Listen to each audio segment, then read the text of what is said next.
Je suppose que beaucoup d'entre vous ne connaissent pas l'AWF, ne savent pas de quoi il est question.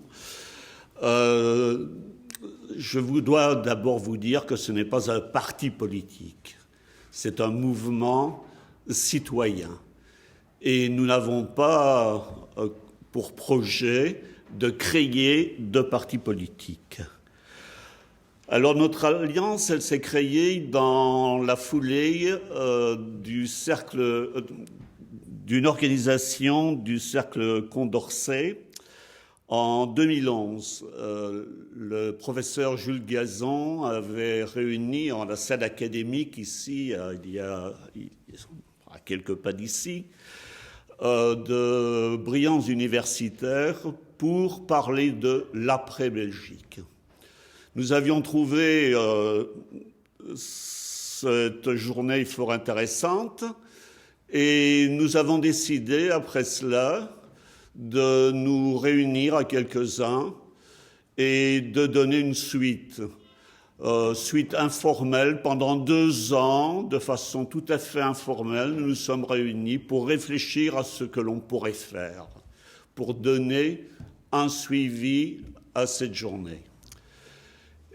Et finalement, cela a débouché sur la création en 2013, lors d'une assemblée générale, de la création de l'Alliance Wallonie et France. Alors, nous avons un site, pour ceux qui ont l'Internet. Je vous conseille d'aller le voir. Je ne vais pas vous dire tout ce qui s'y trouve, mais il est animé par Georges Régibaud, qui est ici parmi nous. Et je dois dire qu'il est unanimement apprécié. Nous avons aussi une page Facebook, pour ceux qui aiment ce genre de contact. Et nous nous adressons, aux membres, à tous les citoyens, qu'ils soient membres d'un parti politique, en tout cas démocratique, parce que je dois vous dire que l'extrême droite, par exemple, ne nous intéresse pas, et nous sommes à l'abri d'ailleurs de ces personnes par nos statuts et par l'article 1 de nos statuts. Mais nous nous adressons aussi à tout un tas de citoyens qui ne sont pas encartés et qui sont soucieux de l'avenir de la Wallonie. Alors, vous connaissez la situation politique aussi bien que moi. Vous savez qu'une 7e réforme de l'État se prépare. Il n'y a pas que la NVA qui veut cette 7e réforme. Il y a également les autres partis qui collaborent avec la NVA en Flandre. Nous savons très bien qu'après cette 7e réforme de l'État, le lien solidaire qui existe encore aujourd'hui et les milliards qui passent de Flandre vers la Wallonie, cela va se terminer petit à petit. Certes, M. De Waal, président de la concertation des mouvements flamands, nous dit « si vous allez voir, la solidarité existera toujours, mais ce sera une solidarité à nos conditions. Nous donnerons de l'argent, mais c'est nous qui déciderons de ce que vous devez en faire. » Bien. Ce n'est pas un choix que nous acceptons. Et notre choix, il s'en va vers la France. Pourquoi ? Tout simplement parce que le professeur Jules Gazan a démontré, et les économistes sont tout à fait unanimes pour dire la même chose que Jules Gazan, qu'une Wallonie indépendante est tout à fait impossible au niveau de ses finances publiques. Alors, le partenaire normal, je vais dire, et privilégié, eh bien, ce sera la France. Et ce sera au gouvernement wallon, démocratiquement élu, qui est représentatif de la population wallonne, d'entrer en contact le plus rapidement possible avec le gouvernement français pour voir quelles seront les modalités de cette réunion de la Wallonie à la République française.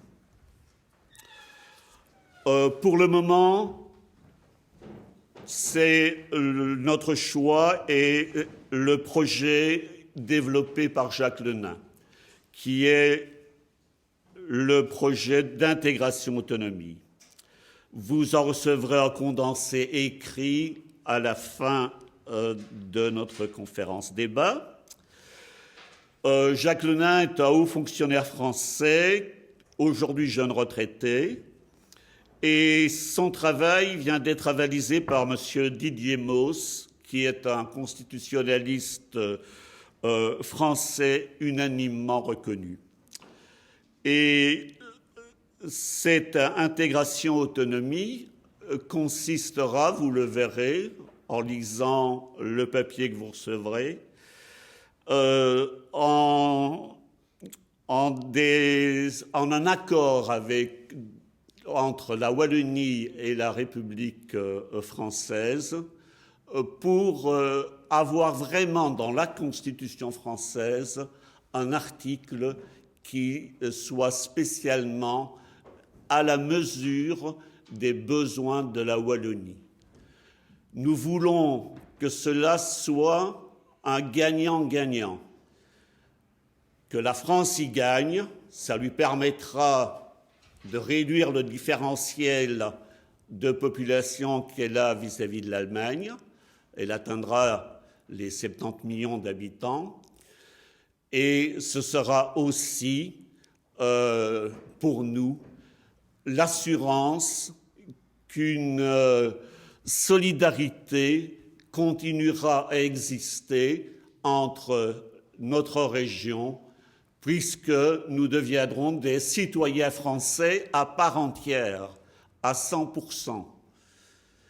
Et c'est dans ce schéma que s'inscrit l'Alliance Wallonie-France.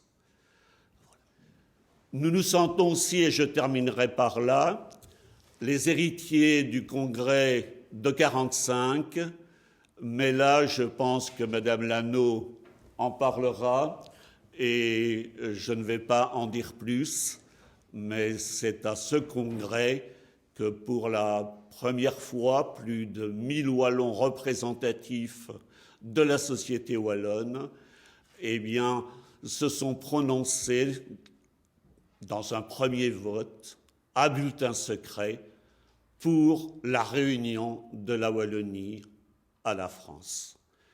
Je vous remercie pour votre attention et je repasse la parole à Louis. Merci, Président.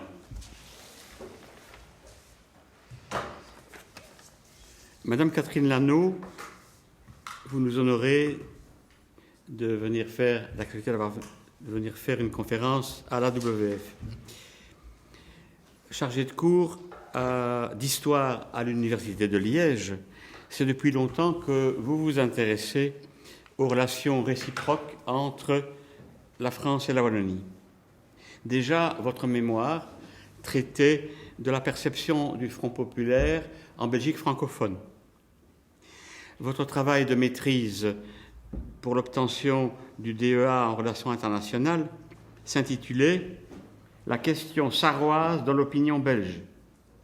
Et votre sujet de doctorat était « Où va la France ?» L'image de la France et de sa puissance en Belgique francophone de 1944 à 1951. Vous êtes la grande spécialiste des relations franco-belges au XXe siècle et de l'histoire également du mouvement wallon.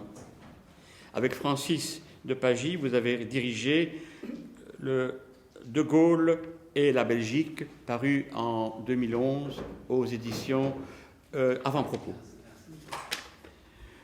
Vos nombreux écrits portent non seulement sur la vision que les Wallons peuvent avoir de la France, mais sur celle que Paris a de la Wallonie.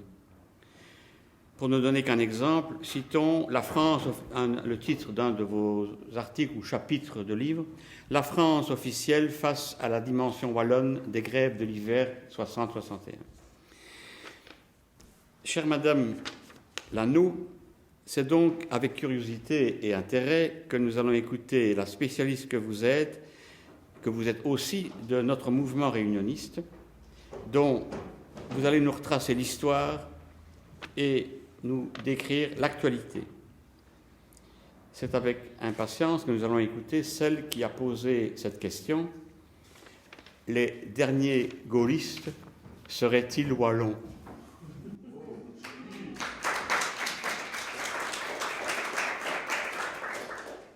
Bien, mesdames, messieurs, je vais donc intervenir, comme Louis-Nice l'a dit, en tant qu'historienne, avec un regard si possible scientifique, mais c'est étrange évidemment comme situation de me livrer à cet exercice parce que c'est un petit peu raconter sa propre histoire aux héritiers ou aux continuateurs d'un mouvement.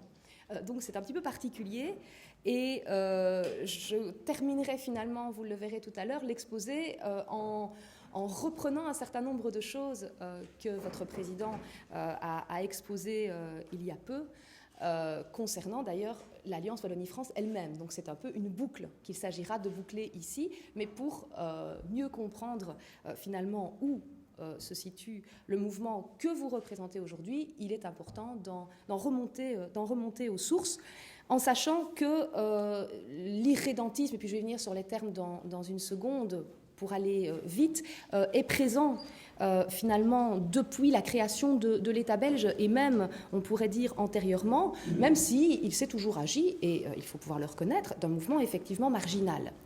Alors, cet irrédentisme, d'aucuns utilisent ce terme, d'autres utilisent le terme réunionnisme, d'autres encore utilisent le terme rattachisme. Alors, pour en avoir discuté, je sais qu'ici, vous vous auto-définissez comme réunioniste, mais je vais quand même 2 secondes revenir sur une distinction que je n'invente pas, qui est celle de l'encyclopédie du mouvement wallon, qui fait, reconnaissons-le, autorité sur ces termes, parce que le distinguo entre les termes a son importance pour des réalités extrêmement contemporaines. L'encyclopédie du mouvement wallon distingue en fait les irrédentistes, d'une part, qui se sentent perdus dans un pays, la Belgique, qu'ils ne reconnaissent pas comme le leur et qui se sentent pleinement et d'emblée français. Ensuite, l'encyclopédie évoque les rattachistes et les réunionnistes qui tous cherchent d'abord une reconnaissance de la Wallonie dans un cadre belge, fût-ce à titre provisoire, et qui ensuite divergent, puisque pour les rattachistes au sens strict du terme, le but final est de négocier avec la France en vue d'une intégration au sein de la République, tandis que pour les réunionnistes, de nouveau au sens strict du terme, on peut en demeurer au stade d'une Wallonie dans un cadre belge fédéral ou confédéral, tant qu'il existe, mais jouissant de liens très forts avec la France au plan culturel, économique, voire militaire. Maintenant, pour éviter de se perdre dans des distinguos subtils, sauf pour la période la plus récente, je vais plus volontiers employer le terme réunionniste, comme ça tout le monde sera content. Et donc c'est dès 1830-31 que l'on voit s'exprimer chez certains Belges la nostalgie française, la nostalgie de la période française, pour des raisons qui sont le plus souvent économiques et parfois également sentimentales. Alors on appelle ce courant, effectivement, le courant réunionniste, qui se résorbe assez rapidement dès 1832, ces adeptes se ralliant alors soit à la Belgique naissante, soit, pour certains, à l'orangisme, c'est-à-dire à la nostalgie du royaume des Pays-Bas. Ce qui prouve bien, puisqu'on peut passer du réunionnisme à l'orangisme, que ce sont essentiellement des intérêts économiques et commerciaux très pragmatiques qui guidaient la plupart des réunionnistes d'alors. Petit bond dans le temps, 1848, sous l'égide notamment de l'avocat arlonnais Victor Tedesco, ami de Karl Marx, certaines velléités révolutionnaires, socialistes et républicaines prennent une coloration que l'on peut qualifier d'irrédentiste ou de réunioniste. Elles sont assez vite réprimées, d'une part, et donc contenues, et elles valent condamnation à leurs auteurs. Alors, il y a toute une série de grands noms qui jalonnent l'histoire de la pensée irrédentiste ou réunioniste. Je ne peux pas tous les évoquer ce soir, mais il y a quand même 3-4 noms qui s'imposent. Et le premier d'entre eux, parce qu'on en trouve toujours l'héritage, à mon sens, et encore aujourd'hui, le premier vrai théoricien en Belgique est Albert Dubois, qui publie ses premiers textes politiques au tournant des 19e et 20e siècles. Alors Dubois naît en 1872 à Écosine d'Anguien, dans une famille noble et fortunée. Il obtient un doctorat en droit à Louvain et il entame une carrière littéraire avant d'entrer dans la diplomatie. Alors très vite dans la diplomatie, il va s'alarmer de l'atmosphère germanophile et francophobe qui y domine. Et il va d'ailleurs demander assez rapidement un congé illimité et la diplomatie belge le remerciera par ailleurs entièrement quelques années plus tard. Ce qui est vrai, c'est que la plupart de ses collègues diplomates sont catholiques. Les catholiques sont au pouvoir sans partage en Belgique de 1884 à 1914 et sont donc tout aussi méfiants à l'égard de la Troisième République laïque qu'ils l'avaient été à l'égard du Second Empire, perçu souvent comme menaçant pour l'indépendance et la souveraineté belge. Et en face, à ce moment-là, l'Allemagne n'apparaît pas encore véritablement comme la menace numéro 1. Dubois, quant à lui, a rompu avec son éducation chrétienne à ce moment-là et donc a cheminé, si vous voulez. Dubois est convaincu par les théories nationalitaires d'un juriste et homme politique italien, Pasquale Mancini. Alors, rapidement, il est né en 1817, mort en 1888. C'est l'un des acteurs du Risorgimento, du nationalisme italien, plusieurs fois ministre dans les années 1860-1880. Et convaincu par ces théories-là, Dubois est persuadé de l'artificialité de la Belgique, dont il dit qu'il s'agit d'une simple construction anti-française du Congrès de Vienne qui n'a pour seule conséquence finalement que de séparer les Wallons, les Picards, les Lorrains de Belgique de leurs frères français. Et Mancini distingue, et Dubois à sa suite distingue également, citoyenneté et nationalité. Et ça, c'est quelque chose que l'on va voir revenir chez les successeurs, les disciples finalement de Dubois. La nationalité étant fondée sur divers éléments constitutifs, matériels et moraux, comme le territoire, la race, on parlait beaucoup de race à l'époque, sans les connotations évidemment que le terme a pu prendre par la suite, la religion, la langue, le droit, les mœurs, subsumés par un élément fondamental, la volonté de vivre en commun, ce qui est aussi un petit peu la conception de la nationalité de Renan notamment. Il en résulte donc que s'il existe des États-nations, il existe aussi des nations dont les membres se répartissent entre plusieurs États, et il existe aussi des États qui, en leur sein, abritent des citoyens qui relèvent de diverses nations, deux ou plusieurs nations. Et pour Dubois, la Belgique, eh bien, dans ce dernier cas, elle relève donc de ce cas de figure où des citoyens appartiennent en fait à plusieurs nations. Il n'existe donc pas, dit-il, de nation belge. Il n'existe pas, comme on le disait à l'époque, c'était l'expression commune, d'âme belge, mais une âme flamande et une âme wallonne, cette dernière, cette âme wallonne, étant, selon Dubois, entièrement française. Alors quand on veut regarder finement les textes, il y a quand même une frontière à un moment donné, c'est française du nord de la Loire. Ça apparaît quand même assez clairement dans les textes. Quant à Bruxelles, et là on ne retrouve pas ça uniquement chez lui, c'est très courant dans le discours des militants de la cause wallonne de manière générale à l'époque, Bruxelles est une seule chose, un problème. Un problème, un lieu de rencontre, perçu négativement comme le lieu où se créent les Belges, entre guillemets, les seuls Belges, d'après lui, par métissage, par abattardissement, mais les termes ont évidemment une connotation très, très péjorative. Il n'est pas de bon métissage. On peut néanmoins déceler une évolution de pensée chez Dubois à partir de 1905, dans l'un de ses ouvrages les plus connus, La République impériale, qui signe, d'après l'historien qui l'a le mieux étudié, qui est Philippe Muret, qui est son biographe, son passage au pangalisme. Alors c'est l'époque où on parle de pangermanisme, de panslavisme, et donc par extension l'évocation d'un pangalisme, dans lequel, dans la République impériale, il va proposer divers moyens concrets, dont un régime préférentiel de naturalisation, pour rapprocher la France de ce qu'il appelle les Pays-Bas français. Et les Pays-Bas français, c'est aussi une évolution importante quand même dans sa pensée. Ça n'est plus seulement la Wallonie, c'est la Belgique, sans forcément donc remettre nécessairement en cause l'existence de l'État belge en tant que tel. Et c'est aussi parce qu'il y a des considérations de nature pragmatique et économique qui tendent à dire, mais quand même, le port d'Anvers, ça a son intérêt, quoi. Dubois va se faire moins présent à partir de 1914. Je n'ai pas le temps d'y revenir ici, mais ces projets très concrets, il les développe notamment pour ce qui concerne une union postale au Congrès wallon de 1905, grand congrès identitaire.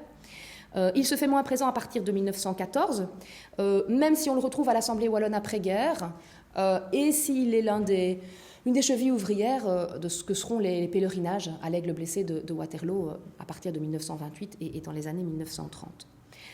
S'il peut se permettre de passer la main, c'est parce qu'il a formé des successeurs, il a formé une nouvelle génération de militants. Le principal disciple de Dubois s'appelle Raymond Colleille. Alors, Raymond Colleille naît en fait Raymond de Weert, du nom de sa mère, mais reconnu par son père biologique Alfred Colleille, l'un des premiers militants wallons de Bruxelles, fait la connaissance d'Albert Dubois en 1906, alors qu'il a 16 ans. Et vraiment, Albert Dubois devient son mentor, véritablement.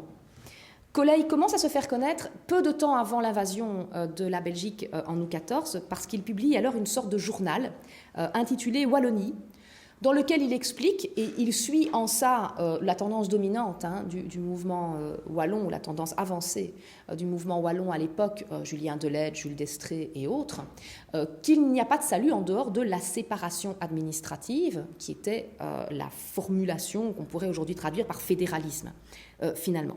Pas de solution au problème belge en dehors du fédéralisme, mais lui va plus loin et définit l'étape suivante, l'annexion de la Wallonie à la France. Alors, ce faisant, il semble d'ailleurs donner raison aux défenseurs de l'État unitaire, dont l'un des arguments est précisément de dire qu'une Belgique fédérale ne résisterait pas longtemps à l'étape suivante et que c'est le doigt dans un engrenage, qui est un argument qu'on entendra effectivement très, très souvent. Mais surtout, il attire sur lui l'attention des autorités belges. Alors, la guerre éclate. Colleille comprend assez vite que la nouvelle donne. Je vous en prie. Pas de souci. Donc cette nouvelle donne que constitue la Première Guerre mondiale, une Belgique envahie, martyrisée par l'Allemagne, rangée peu ou prou du côté des Alliés, dont la France, peut servir sa cause et ses idées. Alors, il pérégrine, Colleille, pendant la Première Guerre. Il gagne les Pays-Bas d'abord, l'Angleterre ensuite. Il va promouvoir l'idée d'une union, sinon d'une annexion à la France, ou parfois, plus sagement, la défense d'une Belgique latinisée, c'est-à-dire finalement revenue à ce qu'était la Belgique aux origines, la Belgique française, c'est-à-dire la Belgique où seul le français était langue officielle. Et il est dans le collimateur, effectivement, des autorités belges, qui le considèrent comme un danger pour l'esprit d'unité nationale, particulièrement en temps de guerre, et l'accuse de chercher à attiser les querelles linguistiques.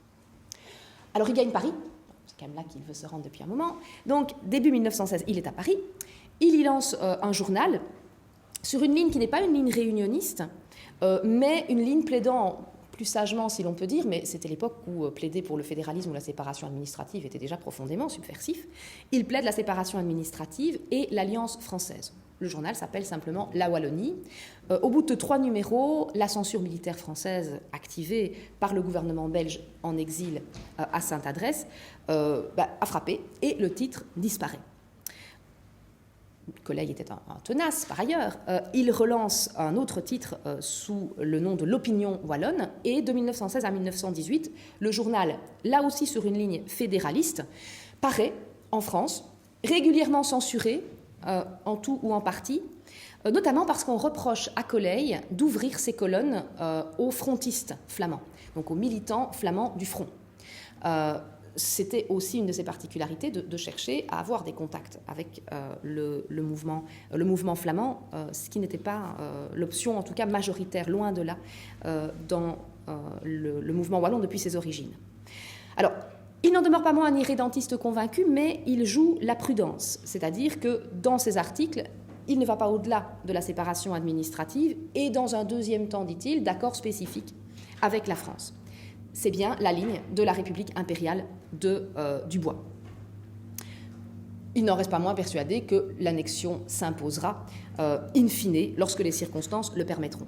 Mais de nouveau, de la même manière qu'un Dubois dans la République impériale, il pense que cette annexion sera sans doute celle, et pourrait être celle, de toute la Belgique, dans le sens où économiquement on a besoin du poumon économique que constitue Anvers. Donc on est dans un décalque très clair, et je vais même y venir, c'est même plus que ça.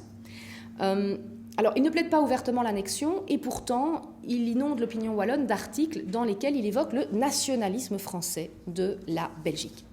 Et c'est sous ce titre qu'il va vouloir rassembler ces textes à un moment donné, vouloir les publier en brochure. Début 1917, en France toujours, mais la censure est toujours d'application, ça reste évidemment un contexte de guerre, la censure le lui interdit, et le livre paraîtra à Paris d'abord en 1920, réédité en 1921, et de nouveau, dans un tout autre contexte, à Bruxelles en 1937. Alors, Philippe Muret, qui est donc, je vous le disais, le meilleur connaisseur de Dubois, pense que le nationalisme français de la Belgique, en fait, est signé Coley, mais a été rédigé par Dubois, que Coley tenait la plume, finalement. Ça fait toujours sourire quand on sait que le dernier chapitre du nationalisme français de la Belgique, c'est quand même un éloge vibrant de Dubois. Et donc, on peut espérer que ça, c'est quand même Raymond Coley qui l'a écrit, et pas Dubois lui-même. Mais bon. Alors, s'il faut lire Coley pour ses propositions qui sont très inspirées de Dubois, il faut aussi le lire, et ça apporte un élément nouveau, par rapport à sa comparaison du vrai et du faux nationalisme. Parce que ça permet de comprendre pourquoi les nationalistes français n'ont jamais suivi Dubois dans ses théories. Pour Coley, le véritable nationalisme, c'est le sien. C'est celui de Dubois, c'est celui de Mancini. Et à l'inverse, le nationalisme français traditionnel, Paresse notamment, entre autres comme incarnation, est un nationalisme usurpé parce qu'il s'identifie à l'État.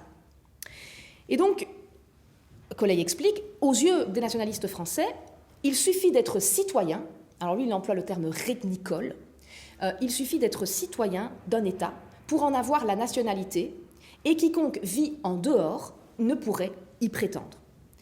Il en résulte, dit-il, que l'homme est donc simplement considéré comme le serviteur d'une personne morale, l'État, et qu'il doit être prêt à lui subordonner jusqu'à son intérêt suprême, à savoir, et je cite les termes mêmes de Coley, les bénéfices de la solidarité morale et intellectuelle qu'il peut avoir avec des peuples qui se trouvent hors des limites de l'État. En clair, la doctrine étatiste française, de Déroulède à Maurras en passant par Paresse, s'est toujours contentée de revendiquer l'Alsace-Lorraine, le retour de l'Alsace-Lorraine dans le giron français, sans considérer la Wallonie autrement que comme une marche utile, très utile de la latinité, mais une marche extérieure, étrangère. Du moment qu'il existe un État belge, pour eux, il existe de facto une nationalité belge, au mauvais sens du terme, dit Coley. À l'inverse, nous, dit-il, nationalistes français de Belgique au bon sens du terme, nous sommes persuadés que, je cite de nouveau, les frontières tracées par la politique sur le sol de notre terre n'ont pas suffi à influencer les âmes, et que nous sommes donc de nationalité française, bien que citoyens belges. Alors ces théories, pendant l'entre-deux-guerres, ne rencontrent pas un écho débordant, va-t-on dire. Maintenant, certaines manifestations du mouvement wallon, et je citais le pèlerinage à Laigle-le-Plessis il y a un instant, prennent dans les années 30 une coloration qui est proche de cette tendance. Le pèlerinage est organisé dès 1928. il a vraiment sa pleine mesure et son plein succès, on va dire, à partir de 1936. Parce qu'à ce moment, les Wallons militants, quels qu'ils soient, entendent surtout protester contre une politique étrangère belge, qu'on n'appelle pas encore de neutralité, qui est une politique d'indépendance, dit-on, qu'ils considèrent comme anti-française et dictée par la Flandre. Et donc, il y a sur cette question-là très épidermique, finalement, moyen de capitaliser et de se faire mieux entendre. Alors, durant la Seconde Guerre mondiale, 9 réunionnistes sur 10 sont attentistes ou résistants.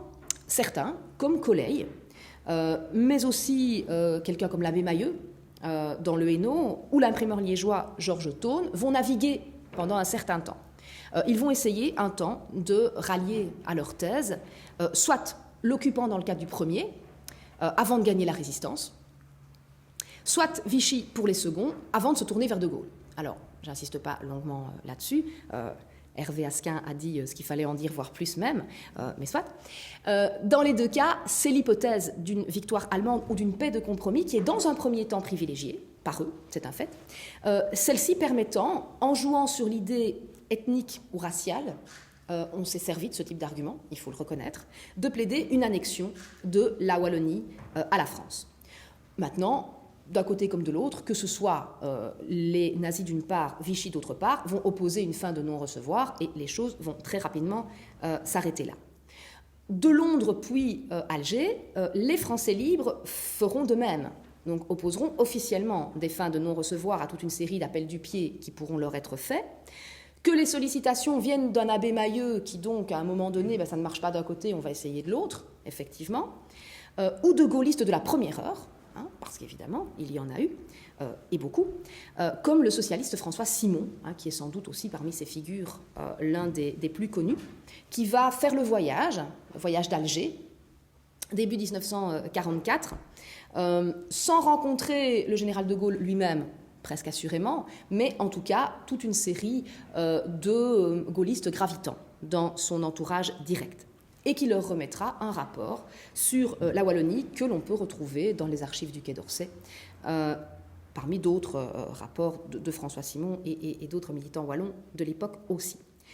Alors, le fait d'être arrivé jusqu'à Alger, d'y avoir traîné un long moment, ce qui posera quelques problèmes avec les autorités belges qui voudront le récupérer, forge la popularité de François Simon. C'est vraiment une gloire qu'il en tire, effectivement.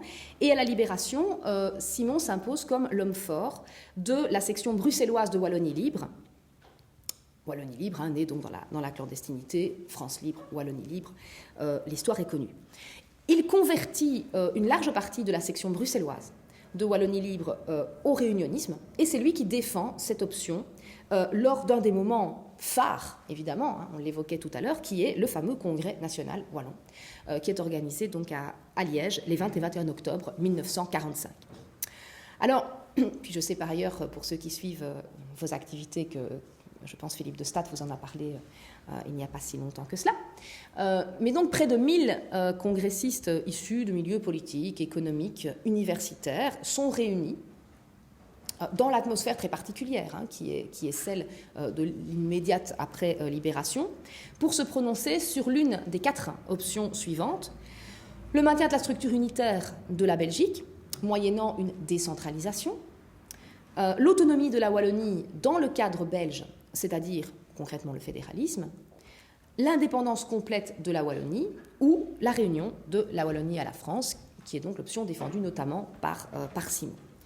Alors, le vote en 2 temps, on l'a brièvement rappelé tout à l'heure, un vote sentimental, comme on l'a appelé sur bulletin rouge, puis un vote de raison qui, normalement, devait se dérouler sur bulletin jaune, l'idée étant de permettre à chacun d'évacuer toutes les rancœurs de guerre, de manifester ses sentiments intimes, de donner le fond de sa pensée ou de son cœur avant de passer à des décisions peut-être plus directement réalisables ou plus sérieuses, entre guillemets.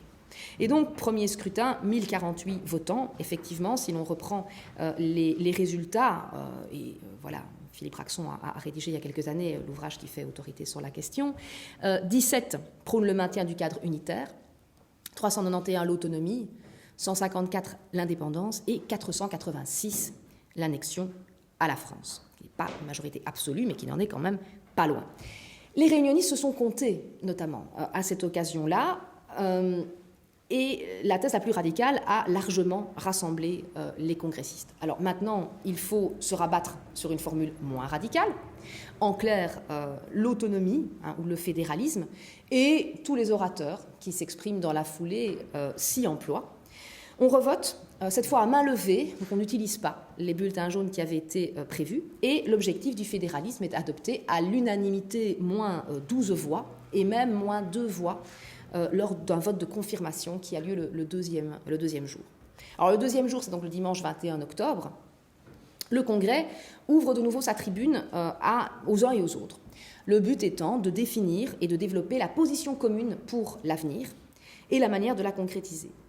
Alors, de ce jour-là, et pour ce qui nous intéresse aujourd'hui, c'est le discours de l'écrivain wallon Charles Plisnier qui marquera le plus l'Assemblée.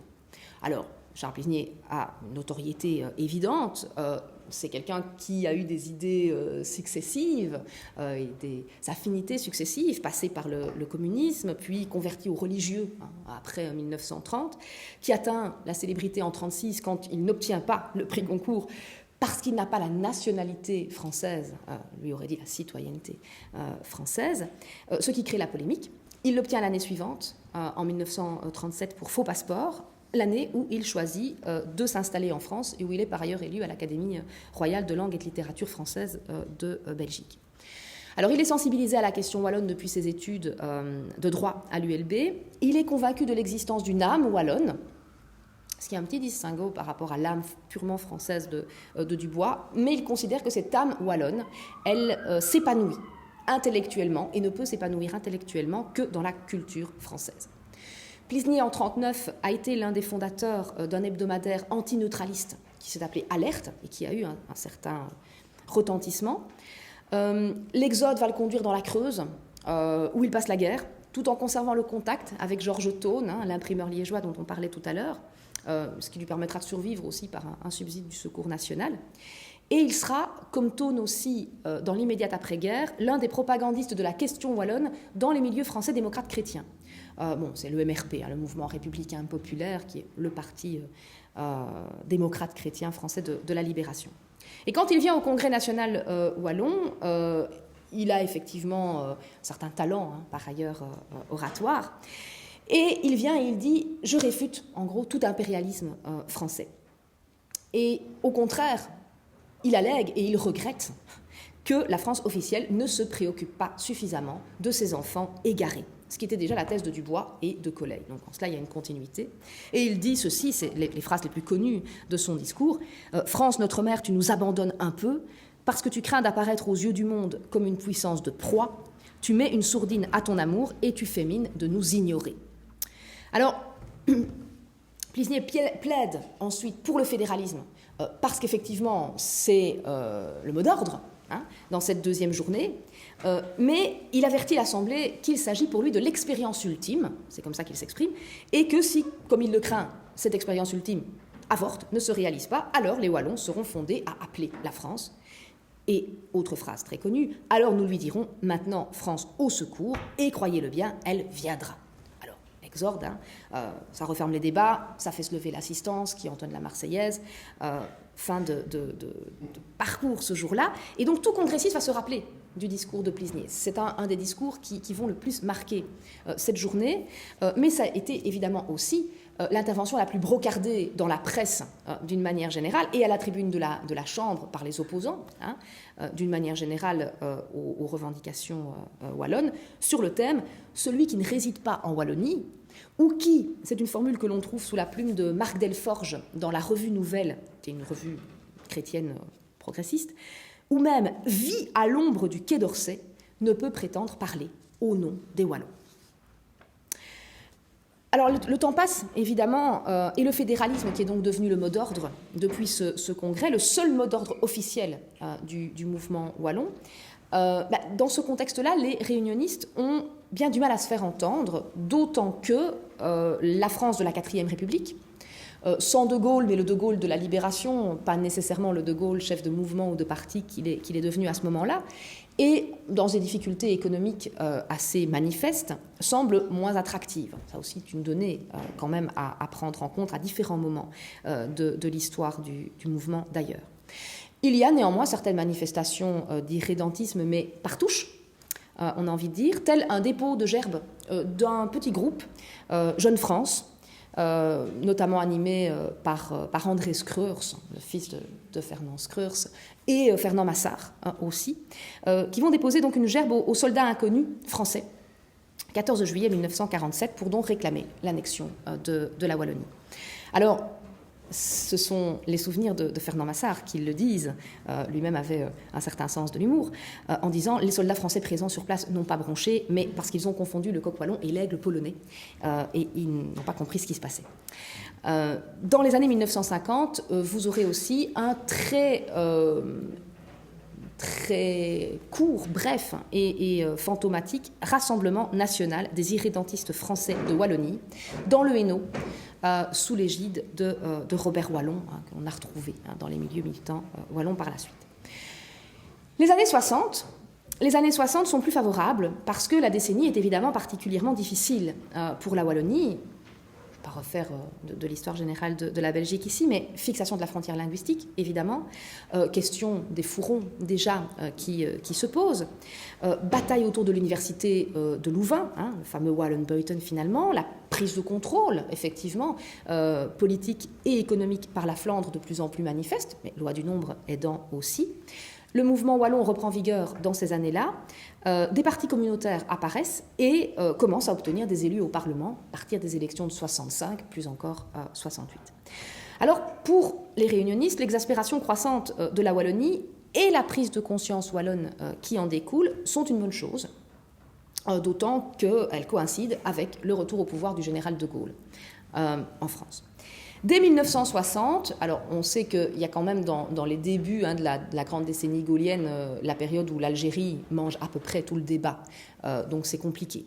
Mais dès 1960 déjà, certains militants wallons, réunionnistes mais pas seulement, cherchent à le rencontrer. C'est jamais véritablement possible, on est toujours à un moment donné arrêté, soit à un collaborateur proche, soit à un ministre. Le phénomène va évidemment culminer, on le sait, au lendemain du fameux Vive le Québec libre de l'été 1967. On est là plus tard. Donc voilà, il n'y a pas de PowerPoint, donc vous ne reverrez pas le fameux dessin de Walteri bien après, mais que vous connaissez aussi bien que moi. Et on sait tout à fait que la crainte d'un Vive la Wallonie libre qui aurait pu être lancé conduira les autorités belges, mais aussi le Quai d'Orsay, à éviter toute visite officielle de Gaulle en Belgique, qui aurait donc rendu la visite de Baudouin en France au début des années 60. Alors en réalité, pour aller au-delà des choses plus connues, même si de Gaulle a toujours semblé ouvert à l'accueil de la Wallonie en cas d'explosion de la Belgique, pour peu, a-t-il toujours dit, ou a toujours dit Perfit, qui cite ce que de Gaulle lui a dit, parce qu'il y a aussi la tradition orale, en cas de référendum significatif ou de demande par une autorité représentative et perçue comme légitime, ce sont néanmoins surtout des électrons libres de son entourage proche ou éloigné que les militants réunionnistes, mais pas seulement eux, parviennent à intéresser à leur cause. Alors, le plus connu est Philippe Rossillon. Philippe Rossillon, alors mi-dandy, mi-agent secret, qui, à partir de son association Patrie et Progrès, qui venait au départ d'ailleurs plutôt de milieu Algérie française, assez curieusement, et donc il y a aussi un parcours un peu particulier à ce niveau-là, Philippe Rossillon va être le relais et le coffre-fort de tous les mouvements wallons et réunionnistes jusqu'à sa mort en 1997. L'argent n'était... Alors, on sait que quand on se marie, on partage tout, mais l'argent n'était pas le sien à la base, mais celui de son épouse, Véronique Sédou Fournier de Clauzonne. Là, vous allez regarder quels sont l'état des fortunes françaises et vous constaterez que, voilà, ce ne sont pas les quelques sommes qui ont dû couler par ici qui l'ont mise en difficulté. Mais soit. Rossillon est un militant de la francophonie, et il constitue, avec d'autres fonctionnaires et diplomates, alors on peut citer Bernard Dorin, on peut citer Xavier Degnaud, Martial de la Fournière, tous ne sont pas décédés aujourd'hui, mais beaucoup quand même, font faire partie de ce qu'on appelle le lobby québécois au Quai d'Orsay. Le lobby québécois qui assure la connexion entre la France, le Québec et la Wallonie qui veut ou qui essaye de se greffer sur cette dynamique-là. Alors sans nécessairement qu'il y ait des résultats notables, mais il est vraisemblable que c'est par ce biais-là que des contacts ont pu être noués avec certains ministres français de l'époque. On peut penser à quelqu'un comme Michel Debré, à quelqu'un comme Alain Perfit également, et à Pierre Messmer. Alors, je raconte toujours cette histoire que Pierre Messmer m'avait fait dire qu'il savait tout mais qu'il ne dirait rien. Donc je ne l'ai jamais rencontré, et par ailleurs il est mort assez rapidement après. Il n'y a pas de lien de cause à effet, enfin je ne pense pas. Mais donc là ça restera quand même un petit mystère pour ma part, mais il y a des archives de plus en plus, et donc là il faudra aller faire certaines vérifications. Alors, parmi les militants liés au lobby québécois, pour quand même reprendre certains éléments d'évolution d'une pensée, indépendamment des tentatives de lien à nouer, le fil conducteur de la pensée dans les milieux réunionnistes, ou qui s'affiche partiellement comme tel, je voudrais dire quelques mots de Charles-François Becquet. Alors, Charles-François Becquet était un inspecteur de mathématiques, qui se définissait par ailleurs comme un gaulliste de gauche, mais qui était effectivement très gaulliste vibrant, qui dès la période de l'occupation, rédige de nombreux textes censés démontrer l'apport décisif de la Wallonie à la sécurité française, qui était l'une de ses obsessions, et donc la nécessité d'une annexion, en tout cas dans toute la première partie de son parcours, c'est bien d'une annexion. Et puis, on va voir que ça bouge un tout petit peu. Mais il se veut surtout le théoricien de l'ethnie française. Et c'est vraiment ça qui le caractérise, c'est cette conception de l'ethnie française en Belgique, en Europe et au-delà. La prise en compte de cette ethnie pourrait, dit-il, rendre obsolète le réunionnisme, quand bien même il y croit, à ce réunionnisme pourtant indubitablement. Alors, 1949, Charles-François Becquet publie sous la forme d'un atlas historique un ouvrage intitulé « Sécurité française ». Alors là, j'aurais eu une ou deux belles cartes, mais vous ne les verrez pas. Donc vous êtes obligés de me croire. Il examine la géographie, l'histoire. Il dit s'appuyer aussi sur l'ethnographie. Et il cherche à démontrer l'importance stratégique des terres d'entre-deux. Alors, c'est une obsession qui est partagée par d'autres types de milieux de pensée, d'ailleurs. Entre Meuse et Rhin, tout l'enjeu des relations entre la France et l'Allemagne, entre latinité et germanité. Et il souligne que le massif Ardennes-Eifel, le triangle Hirson, donc en France, dans l'Aisne, mais juste pas loin de Chimay, Hirson, Virton, Aix, est la pièce maîtresse de tout l'échiquier géostratégique occidental, la perpétuelle voie d'invasion germanique qui met donc à mal la sécurité de la France et la pérennité d'une nation, la nôtre, dit-il, les Wallons étant de nationalité française. Il s'inscrit dans la ligne dont on a parlé précédemment. Et il conclut, le sol de la Wallonie fait partie intégrante du système défensif français. Et donc, dit-il, dans ce contexte-là, la Belgique indépendante, dont la politique est dictée par les impératifs de la majorité flamande, est un danger permanent, dit-il, pour la sécurité française. Tandis qu'une Wallonie indépendante, si elle avait été indépendante, aurait, en 1914, en 1940, adopté une autre attitude, une attitude beaucoup plus pro-française. Quand on le lit, il n'en conclut pas clairement à la nécessité d'une annexion, d'un rattachement, mais il plaide, et c'est ça aussi qui va le caractériser plus encore dans les années 60, là c'est encore ses écrits des années 40, mais ça progresse, pour un véritable fédéralisme à l'échelle belge et européenne. Et ça, c'est l'arrivée aussi de la notion d'Europe et de la construction européenne dans le débat, de manière à casser le système des États strictement indépendants et de permettre à la Wallonie de nouer avec la France une alliance diplomatique et militaire. La thèse de Becquet dans Sécurité française est commentée assez largement. C'est un ouvrage qui a un certain écho, effectivement, dans les milieux wallons, bien sûr, mais aussi en France, notamment certains géographes français comme Roger Dion, professeur au Collège de France, qui font partie de ceux qui veulent remettre un petit peu à l'avant-plan la théorie des frontières naturelles et qui trouvent dans les propos de Becquet un petit peu de grain à moudre. Et donc, avec l'idée de fédéralisme européen, on voit naître un thème qui sera l'un des chevaux de bataille de nombreux militants wallons à partir des années 50.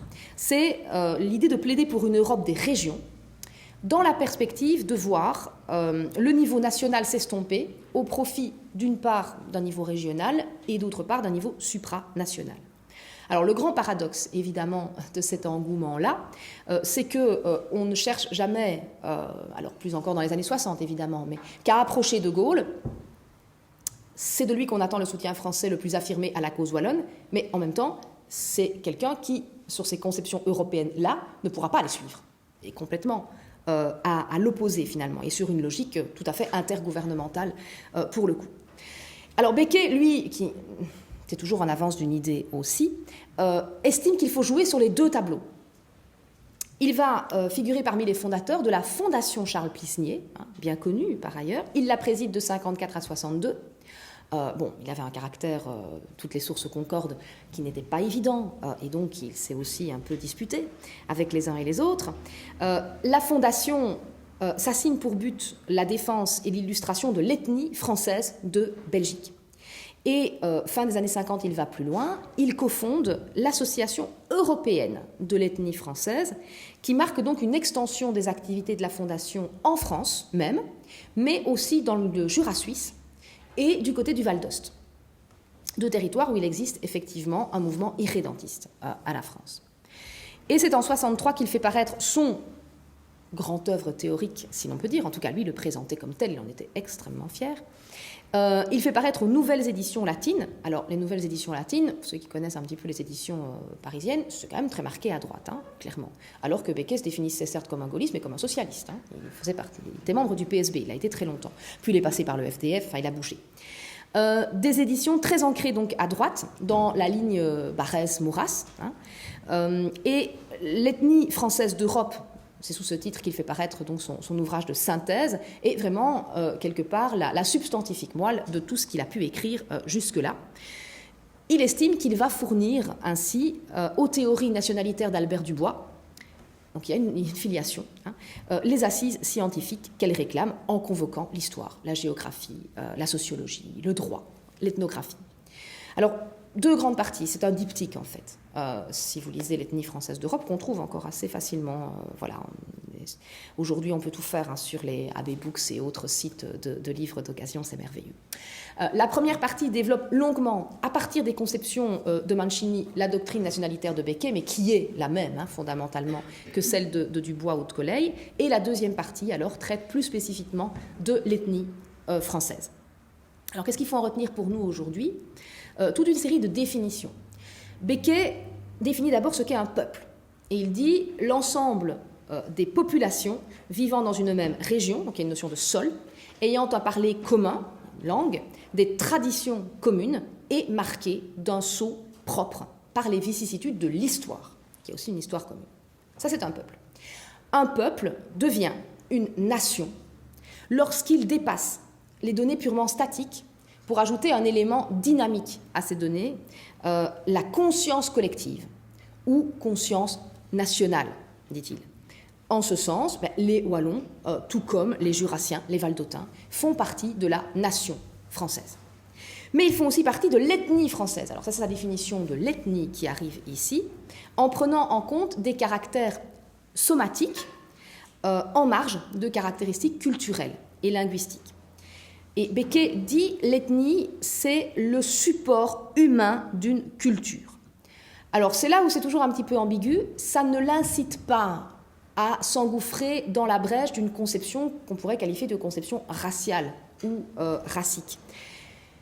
Ça n'est plus de toute façon audible après la Seconde Guerre mondiale.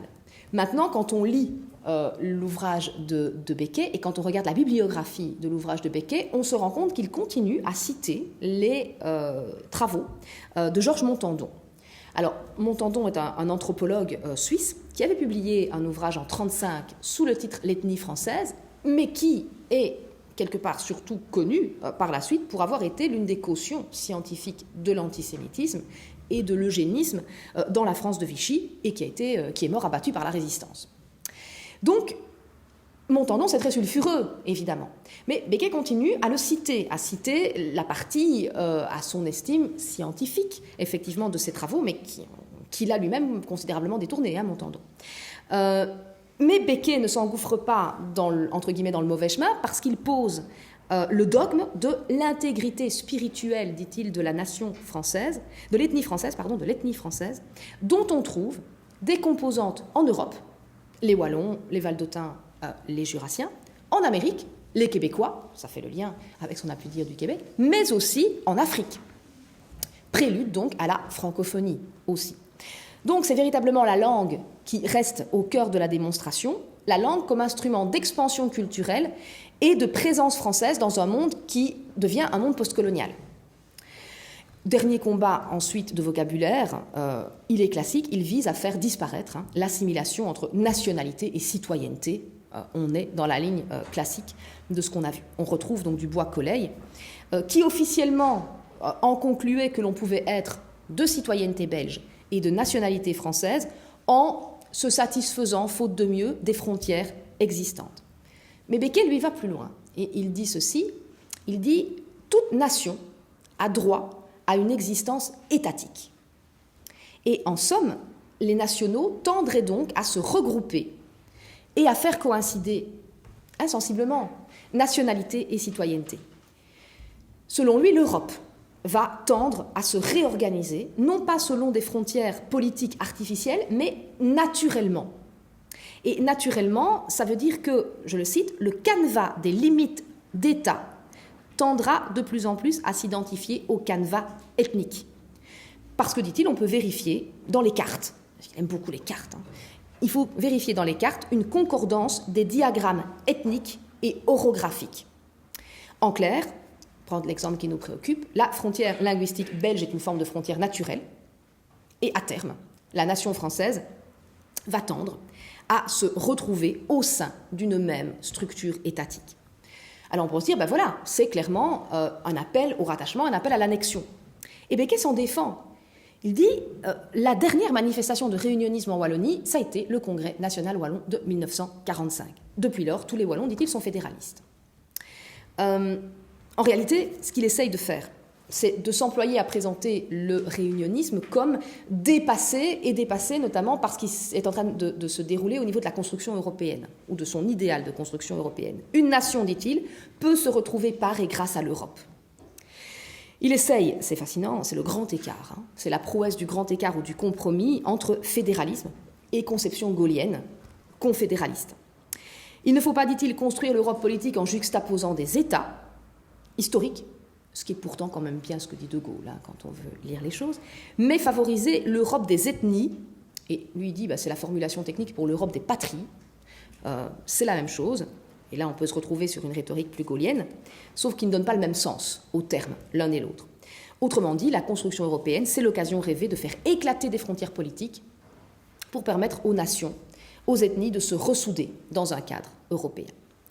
Alors l'ouvrage de Becquet, il va bénéficier d'une couverture médiatique intéressante, constituer une carte de visite qui va lui permettre, vers les années 64-65, alors ça, j'ai eu la chance de voir ses agendas et sa correspondance de ces années-là, parce qu'elles sont restées en l'état dans son bureau, et que sa veuve n'y avait jamais touché.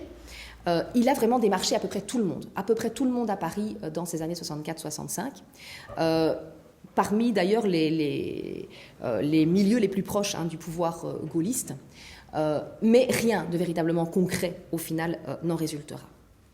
Alors les années 1970-1980 sont évidemment celles des grandes réformes de l'État en Belgique, jusqu'à la définition de la Belgique comme État fédéral en 1993. Et très vite, on fait le constat dans les milieux réunionnistes de l'inefficacité de ces réformes à redresser la Wallonie.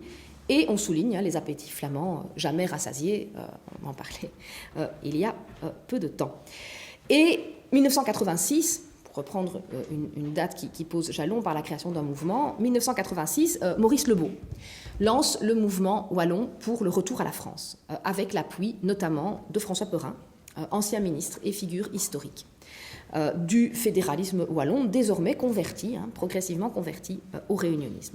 La même année, le pèlerinage wallon de Waterloo, qui avait été abandonné en 1972, renaît de ses cendres. Le mouvement, on peut dire, est fort au plus haut de 1200 membres à peu près, et il va surfer sur la vague du bicentenaire de la Révolution française. tenir ensuite son premier grand congrès à Lille en 1991, avant une manifestation à Jemappes pour le bicentenaire donc, de la bataille en 1992. Les soutiens français du mouvement sont gaullistes. Alors, ça renvoie à ce qu'on disait tout à l'heure, savoir si les derniers gaullistes sont ici. L'ambassadeur Bernard Dorin, issu du lobby québécois dont j'ai déjà cité le nom tout à l'heure. L'ancien ministre, il est décédé maintenant, Jean Charbonnel, gaulliste social. Le maire RPR à l'époque de Cambrai, Jacques Legendre. Il y a aussi des contacts proches des milieux de la gauche souverainiste. C'est vrai notamment de Jean-Pierre Chevènement, qui est présent à Mons en 1992 pour le colloque sur Jemappes et qui, à partir de 1996, va affirmer médiatiquement assez régulièrement son soutien à la cause réunioniste en cas de demande wallonne. Alors on est désireux à l'époque d'aller plus loin, et c'est à partir de maintenant que, évidemment, je commence à parler de ce que vous connaissez à la limite mieux que moi, et donc ça, voilà, je dirai tout à l'heure. On veut aller plus loin, on crée une section à Paris, sous la coprésidence de Charles Comte, d'un haut fonctionnaire, et de Philippe de Saint-Robert, ancien commissaire général à la langue française, ancien conseiller culturel à l'ambassade de France à Bruxelles, qui n'a pas fait long feu dans ces milieux, parce qu'il me l'a raconté lui-même, trouvait qu'il prenait contact avec des gens trop sulfureux et qu'il valait mieux qu'il retourne vers Paris, quoi. Assez concrètement. J'étais très très content de me le raconter, donc voilà. En 1997, l'avocat liégeois René Swenen, auteur en 1980 de Belgique Requiem, est invité dans les locaux du Sénat français par le gaulliste historique Yves Guéna. Là aussi, n'est plus de ce monde aujourd'hui. Alors, toute cette effervescence ne signifie pas que le camp réunioniste soit uni. À Liège, notamment, la tendance plus régionaliste wallonne emmenée par André Screurs, donc un ancien de Jeune France, que vous avez vraisemblablement tous connu, entre en dissidence dès 1993 et crée le Parti France, qui se présentera aux élections en 1995 à Liège et en 1999 de manière plus large à travers la Wallonie. 99, c'est la naissance d'un nouveau parti, c'est le Rassemblement Wallonie-France. Alors là, on est évidemment, avoir entendu les uns les autres parler avant le début de la conférence en terrain de connaissances. Par agrégation du mouvement qu'avaient créé Le Beau et d'autres groupes wallons, avec une section bruxelloise, le RBF, ce qui atteste d'une approche plus communautaire ou linguistique du réunionnisme face à l'approche plus régionaliste sans Bruxelles de France.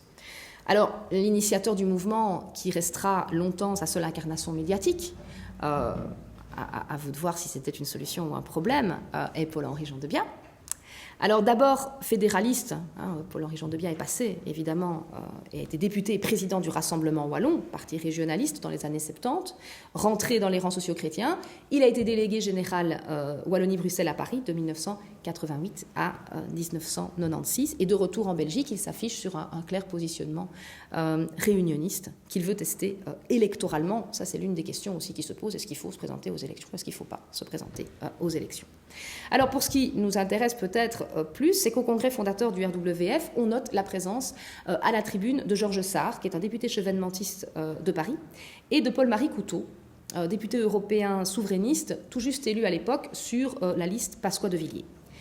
En 99 toujours, et notamment grâce à l'ambassadeur honoraire Dorin, un débat est organisé dans les locaux de l'Assemblée nationale sur le thème « France-Wallonie, un avenir commun ?» point d'interrogation.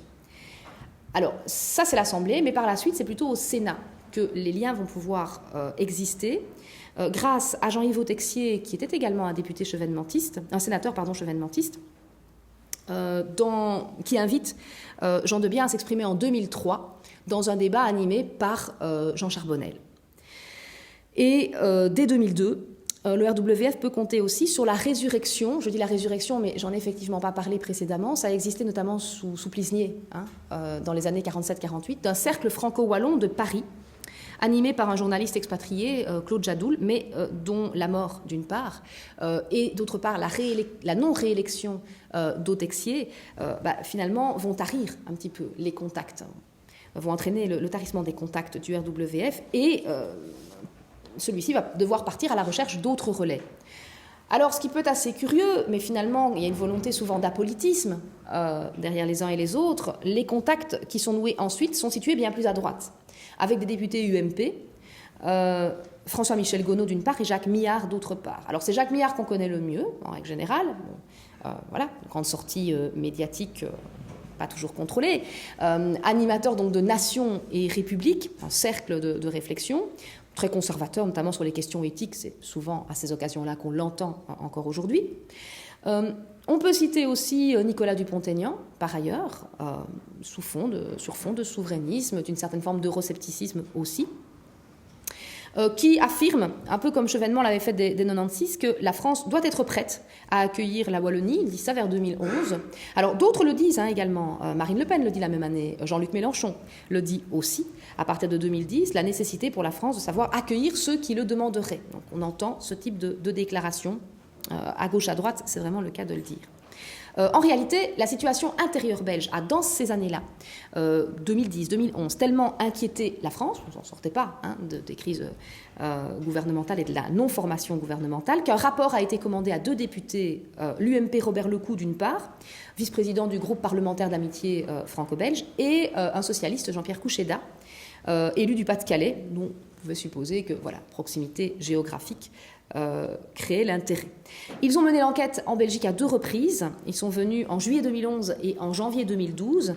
Ils ont fait un rapport, évidemment, très historique, quand vous le lisez, très long, très historique, très descriptif, qui a donné lieu à un débat en commission des affaires étrangères en France. Jacques Millard était l'un des principaux animateurs de ce débat, et les débats ont plutôt effectivement témoigné d'une forme de pessimisme sur l'avenir du pays et de bienveillance pour l'accueil d'une Wallonie qui le solliciterait.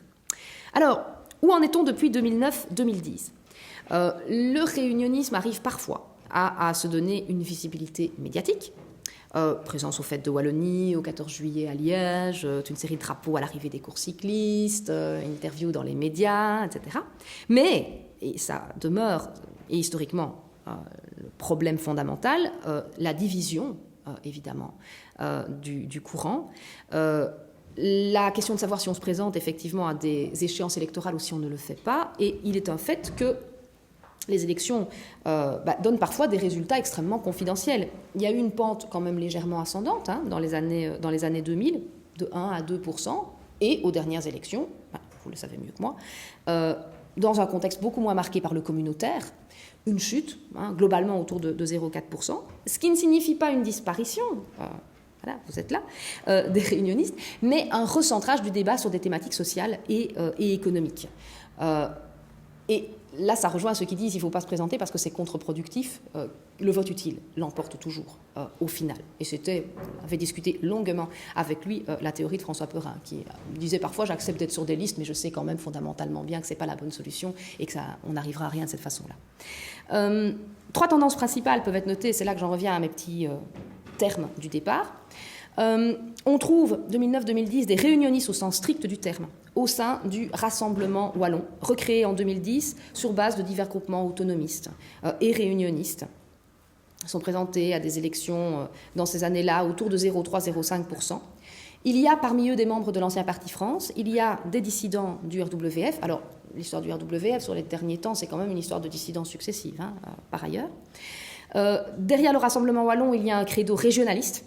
Notamment, la Wallonie doit être maître de son enseignement et de sa culture, quelque chose qui est très présent dans les documents produits en tout cas, avec à moyen terme un référendum pour amener les Wallons à se prononcer, soit pour l'autonomie dans une Belgique à 4 régions, soit pour l'indépendance, soit pour l'association à la France, à voir les limites de cette association.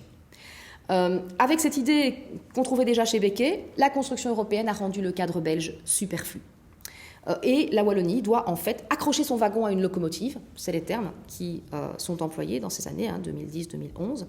La Wallonie doit être un État associé à la France, mais libre de maintenir d'autres relations transfrontalières et notamment de ne pas tuer quelque chose qui peut fonctionner comme le régio meuserin. Donc un statut spécial d'autonomie équivalent à la région wallonne actuelle, avec respect des institutions et du corpus juridique de la Wallonie, qui gagnerait même certaines compétences communautaires ou fédérales, mais qui délèguerait à la France la défense, les affaires étrangères, la solidarité en matière de transfert éventuel. Donc c'est bien une option réunionniste au sens strict du terme.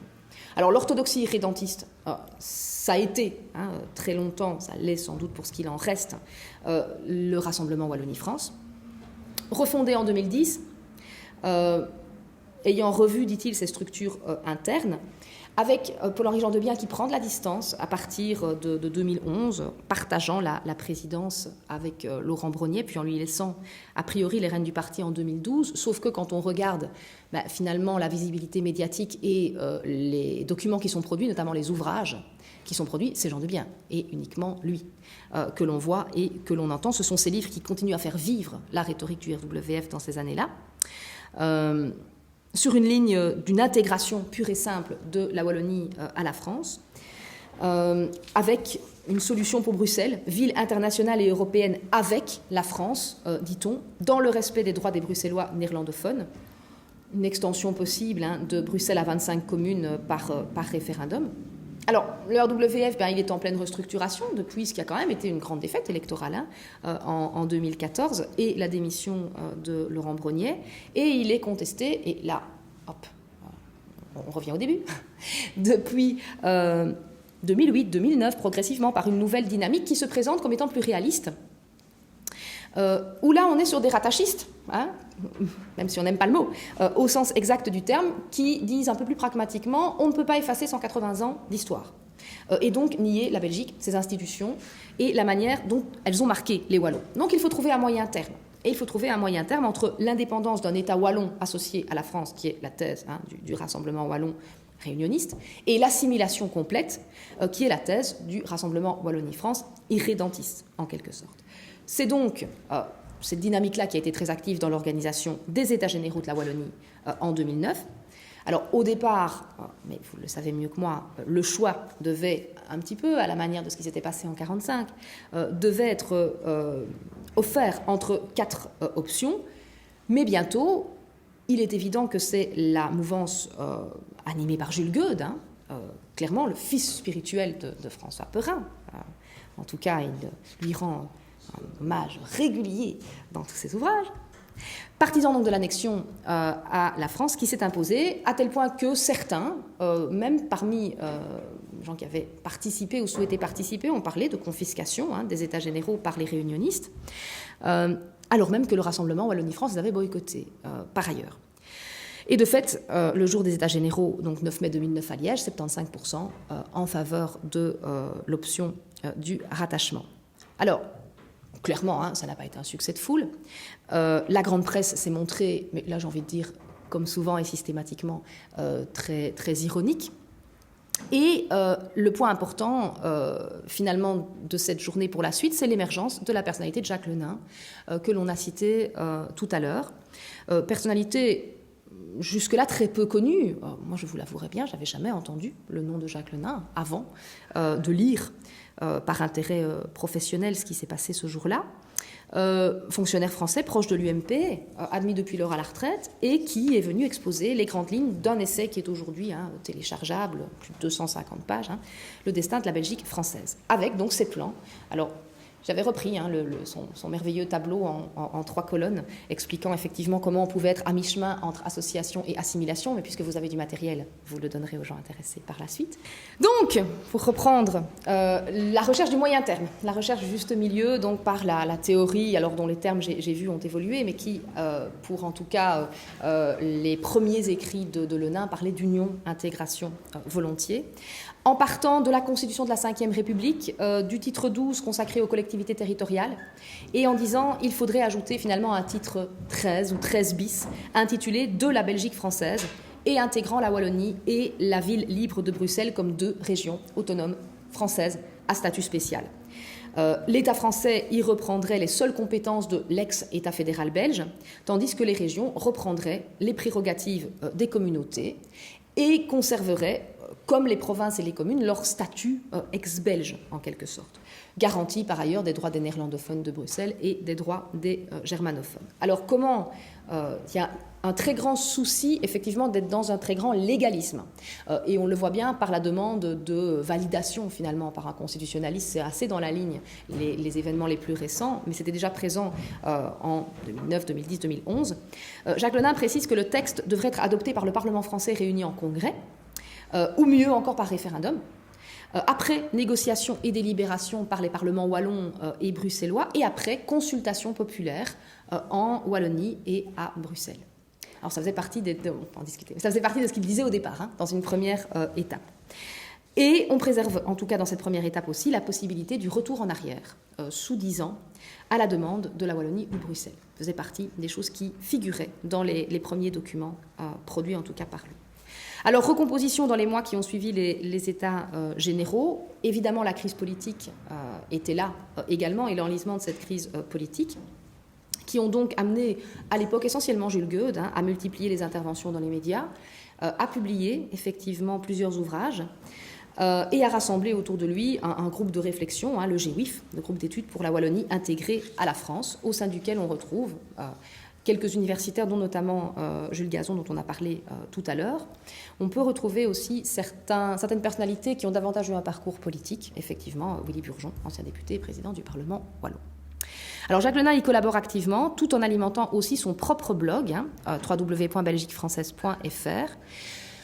On en arrive à cet épisode que vous évoquiez tout à l'heure, qui est donc la journée du Cercle Condorcet, organisée donc à l'ULG le 2 avril 2011, la journée d'études sur l'après-Belgique, avec un débat entre représentants de diverses formations politiques par ailleurs, et dans la foulée, l'apparition donc de l'Alliance Wallonie-France, qui entend sensibiliser à la solution française, sans en passer par la case élection, jugée donc contre-productive, avec un site internet assez actif. Alors forcément, quand on observe les choses de l'extérieur, c'est la première porte d'accès, la première porte de contact.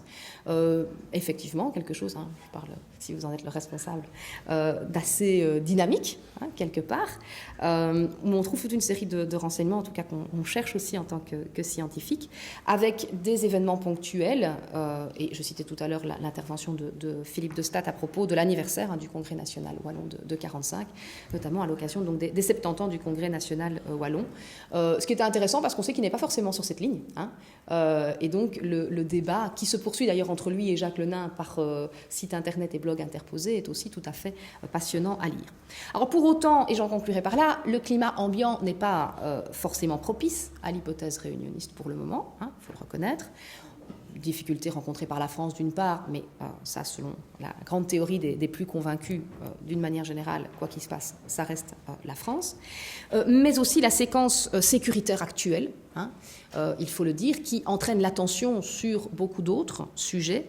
Le relatif, je vais employer le mot relatif, le relatif apaisement communautaire. Alors, tout de suite, vous allez me dire, oui, mais ce n'est pas vrai, c'est pas vraiment un apaisement, c'est l'eau qui dort, etc. Ok. Mais dans le ressenti et dans la manière dont les médias, dont on peut dire beaucoup de choses, traitent les événements, il y a un relatif apaisement communautaire. Alors après, il va durer combien de temps? Il est réel, il n'est pas réel? C'est une autre question, bien évidemment.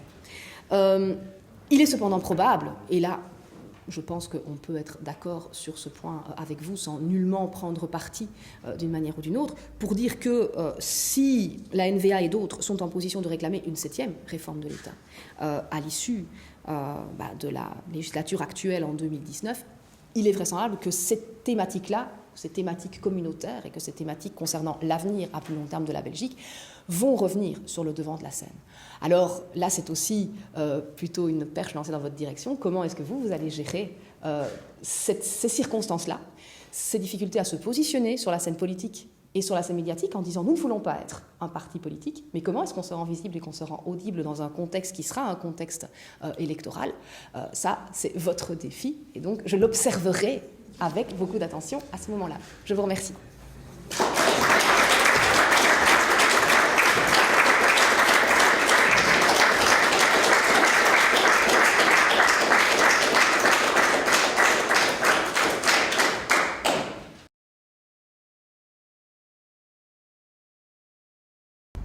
Je suis français, peut-être le seul, je ne sais pas.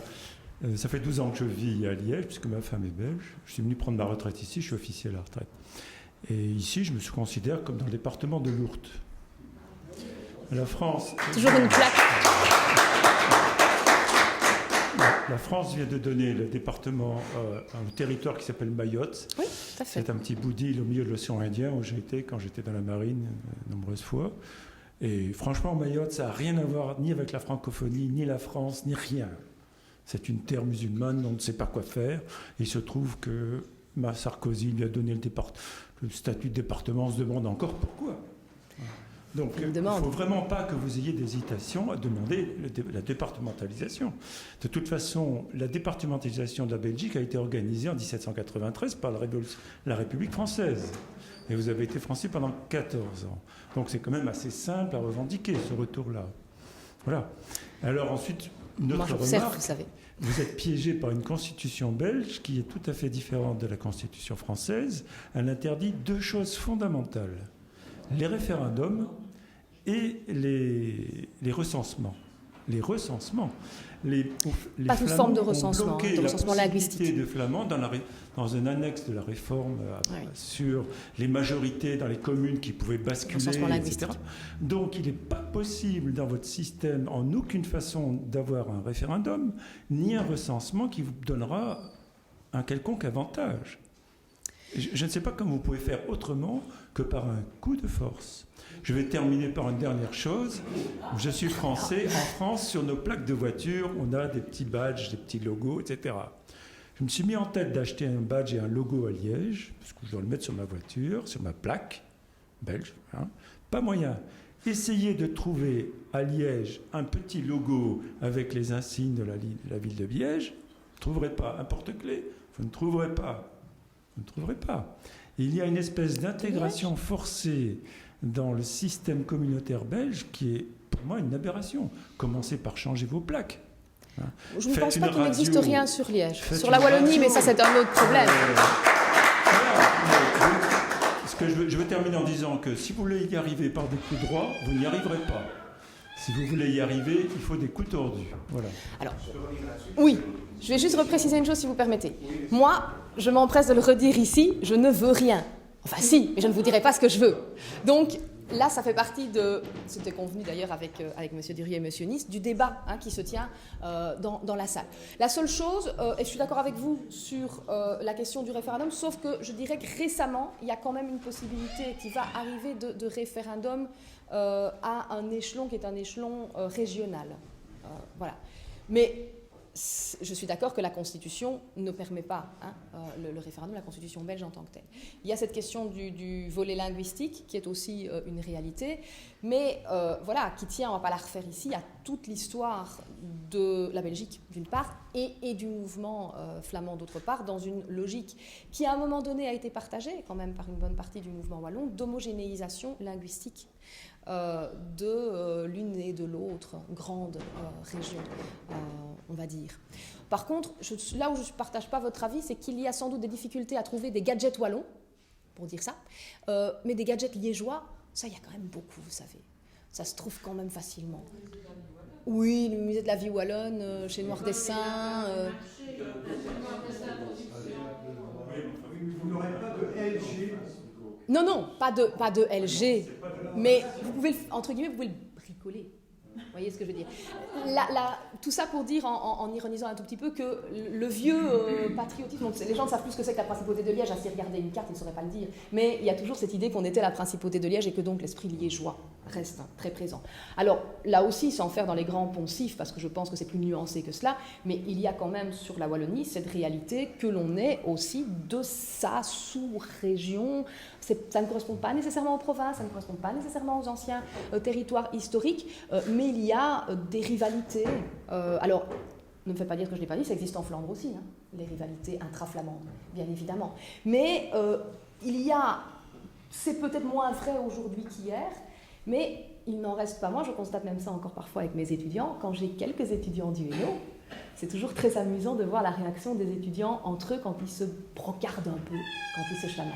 Et ça reste malgré tout, c'est le Hainaut et c'est Liège. C'est curieux, mais ça reste malgré tout, et je le constate même au niveau des jeunes, ça reste effectivement très présent. Donc cette réalité liégeoise, par contre, là je pense qu'elle est pour le coup bien présente, plus ou moins affective.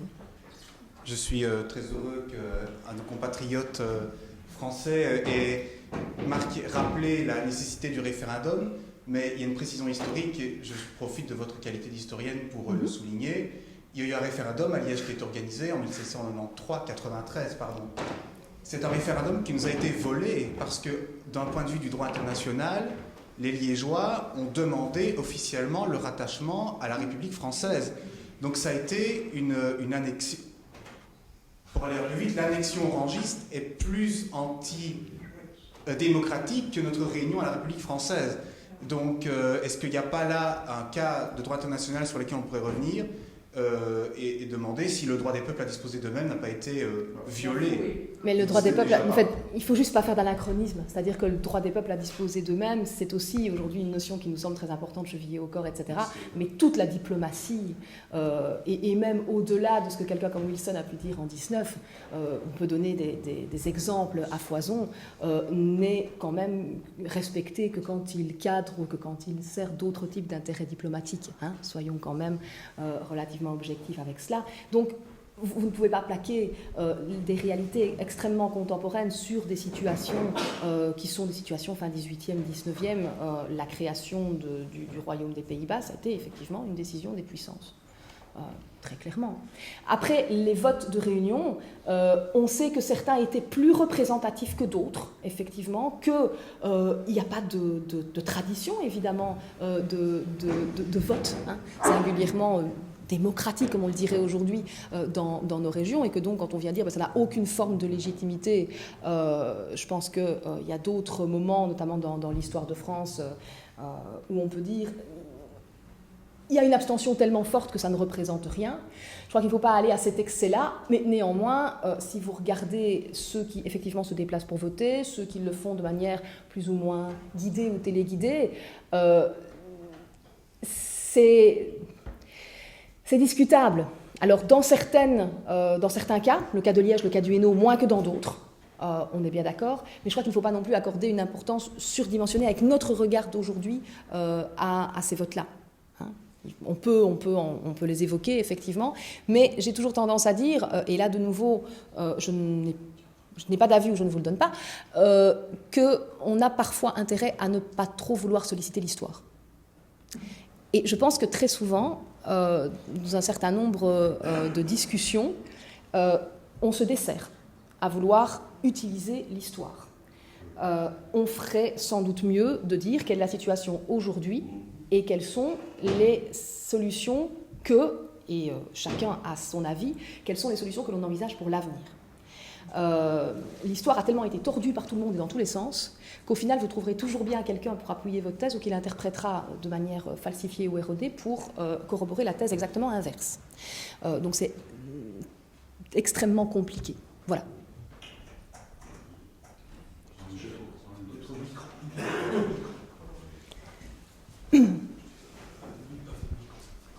Merci. Je voudrais répondre à nos amis français qui nous font l'honneur d'être présents et je voudrais leur dire d'ailleurs que l'AWF est tout à fait ouvert aux citoyens français. Nous avons pas mal de membres qui sont français, mais je voudrais surtout leur répondre quant à l'impossibilité d'organiser un référendum. C'est vrai aujourd'hui dans le cadre de la Constitution belge, mais nous pouvons très bien imaginer, pour reprendre ce que vous venez de dire, un futur, après la 7e réforme de l'État, où les parlements ou le Parlement wallon instaurera la possibilité d'organiser un référendum. C'est quelque chose de tout à fait imaginable. Voilà ce que je voulais ajouter. Je voulais vous dire que vous n'étiez pas contre Liégeois, parce que c'est le éduqué du service, puisque je suis Charleroi pour vous inviter. Pas besoin. Non, c'est pour la curiosité. Donc le point de vue d'un Carolo et du Hainaut, qui a quand même la plus longue frontière avec la France, de Moucron jusqu'à Chimay, c'est quand même fameux. Mais je voulais intervenir sur votre dernier propos. Est-ce que la tension communautaire diminue en Belgique? Si on lit le dernier numéro du Vif, ça n'a pas l'air d'être trop calmé. Mais ce que je voulais vous dire surtout, c'est que j'ai été la semaine dernière en contact avec le professeur Hendrik Veuil, qui est de cours de droit constitutionnel à Namur, en français remarquable d'ailleurs, et sa complice, Madame Sleurs. Ils sont tout à fait d'accord et ils souhaitent tous les deux venir nous parler, à nous, à Alliance Wallonie-France, des points de vue actuels de la NVA. Ils sont demandeurs d'un dialogue pour qu'on sache au moins ce que les uns et les autres pensent. Alors, est-ce que ça va se passer calmement, comme pour un divorce par consentement mutuel, ou bien est-ce qu'on va user d'arguments financiers et autres? Ça, personne ne le sait. Mais il y a en tout cas, de la part de ces deux personnes-là, la demande formelle de venir nous exposer où ils en sont. Voilà, je crois que c'est très important. On attend la date de cette prochaine conférence, mais d'une semaine à l'autre. Mais c'est entre guillemets pas étonnant parce que finalement, quand on voit les choses historiquement, ça s'inscrit dans toute une série de moments où des contacts ont été recherchés par les uns, par les autres, pour quelque part, pas forcément avancer de concert, mais prendre date et prendre langue. Je ne vais pas parler des accords Scourvoire et d'autres, hein, mais pouvoir porter le fer des deux côtés, finalement, simultanément. Il y a une tradition historique là derrière aussi. Je parlais de Collet et des frontistes pendant la guerre, mais c'est vrai à d'autres moments également. C'est pas étonnant.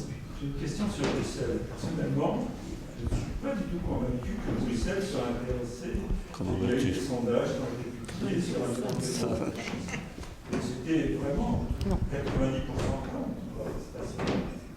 Oui, ça je pense aussi que, d'ailleurs on le voit même dans les projets qui intègrent Bruxelles, les concepteurs des projets sont toujours gênés aux entournures par cette réalité bruxelloise, parce que, de nouveau, les institutions créent quand même et contribuent à créer des réalités. Et même si la région bruxelloise est récente, c'est une réalité, alors qu'il y a tous ses défauts, etc., mais qui existe et qui fonctionne. Et il y a sans doute, dans le temps qui s'écoule avec une plus grande rapidité peut-être que pour la Wallonie, la construction aussi chez un certain nombre, alors il faut voir quelle partie de la population bruxelloise est concernée, hein, mais ça c'est toujours vrai pour tout type de mouvement, la construction, la définition d'une identité bruxelloise que l'on revendique de manière de plus en plus affirmée. Et ça partait de petits groupes qui étaient au départ effectivement assez marginaux, mais les différents sondages, j'ai envie de dire, d'affirmation d'un sentiment identitaire montrent que malgré tout, ça prend. Et que même chez un certain nombre de Flamands de Bruxelles, on commence à se définir aussi comme bruxellois. Et peut-être prioritairement ou de manière égalitaire bruxellois et flamands.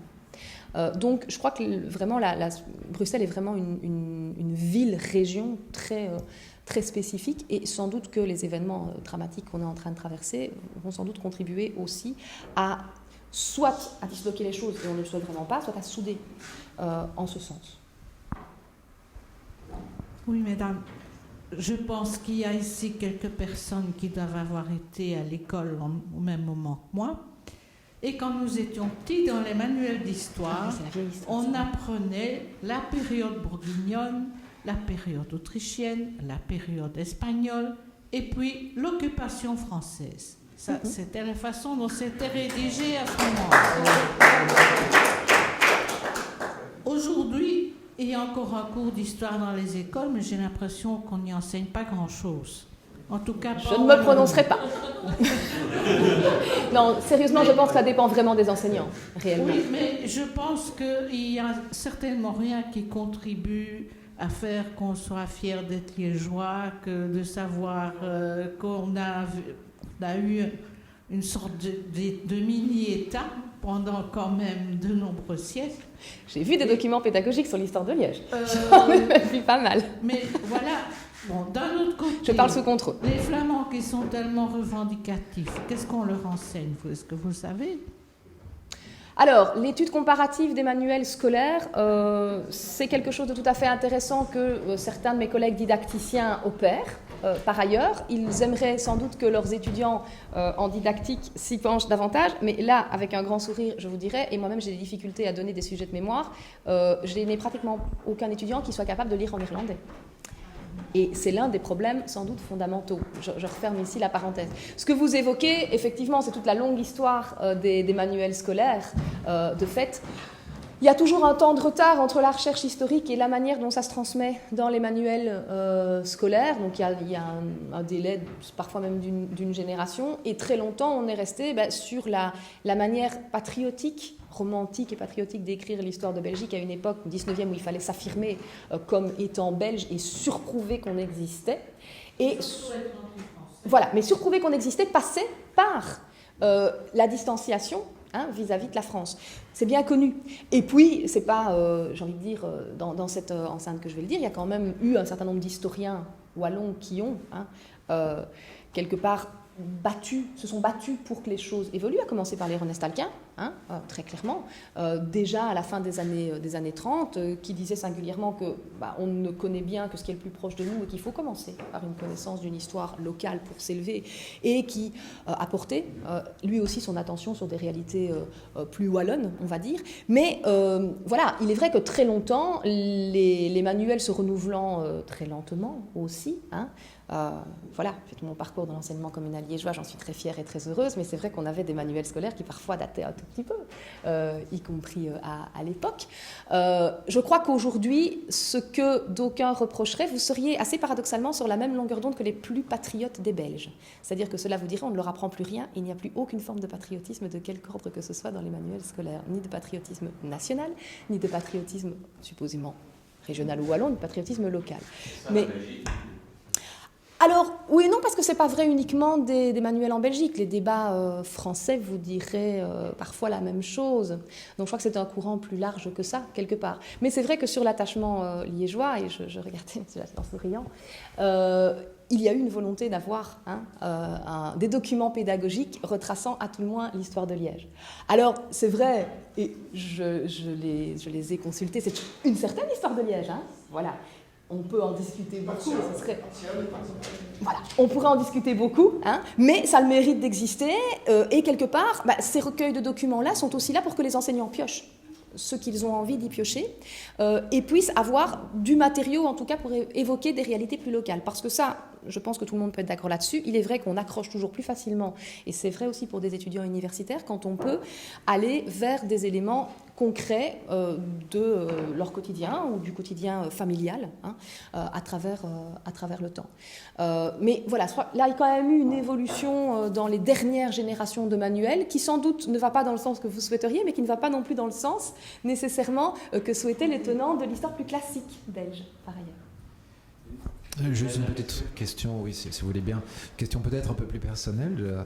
Il est évident que beaucoup de Belges tiennent à marquer leur différence par rapport aux Français. Je dis de Belges, de Wallons. Ça veut dire que beaucoup de ces Wallons aussi n'existent bien souvent que dans leur rapport avec la France. Donc je voulais savoir si dans votre parcours personnel, vous avez eu des raisons particulières de vous intéresser à la France, à la politique française, ou si c'est venu naturellement comme quelque chose qui semble aller de soi pour beaucoup de Wallons, c'est-à-dire avoir le regard tourné vers la France et s'interroger justement sur les rapports qui peuvent parfois sur ce qui peut nous rejoindre et sur ce qui peut éventuellement nous opposer.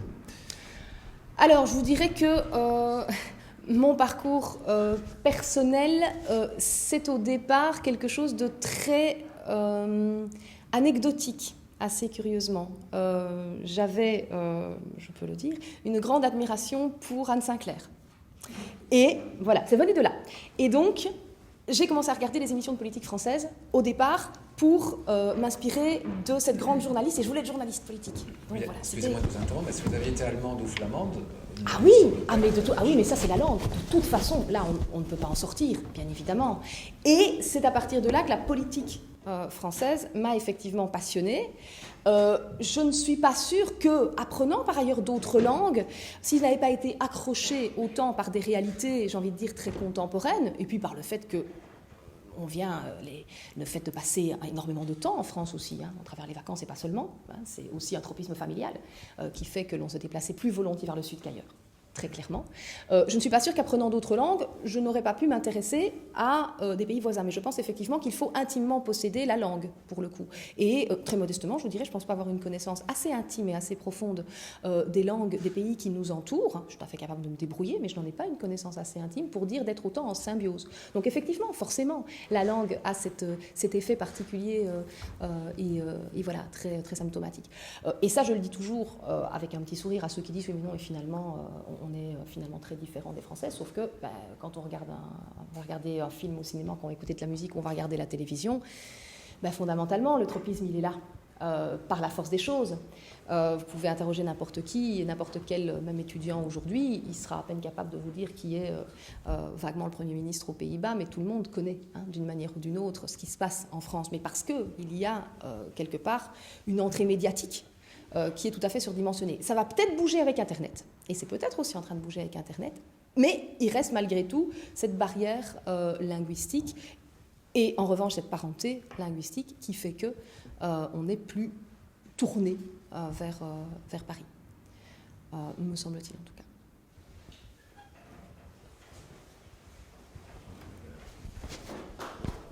Merci.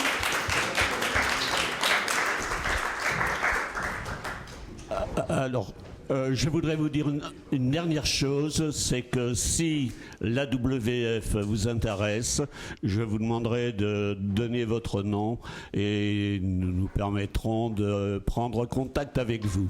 Voilà. Merci beaucoup en tout cas de vous être déplacé ce soir. Et merci bien sûr à Madame Lano d'avoir brillé